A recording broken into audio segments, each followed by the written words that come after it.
Ang pabango, parang yung inindak ko na agency last year, ang pabango, hindi yung ginagamit para itago yung body odor, yung anghit.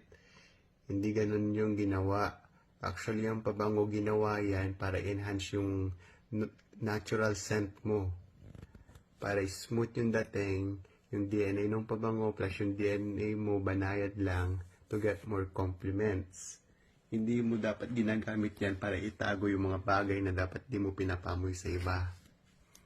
Ang mura ng roll-on, gamit mo Sauvage Elixir, tapos hindi mo ma-afford ang roll-on.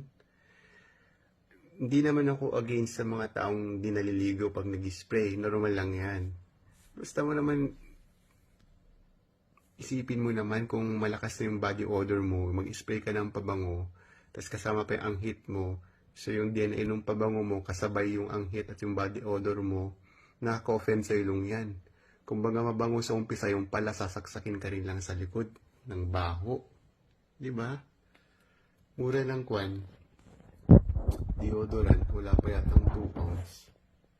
Tapos elixir agad gamit mo. Parang 100 pounds. So, invest wisely.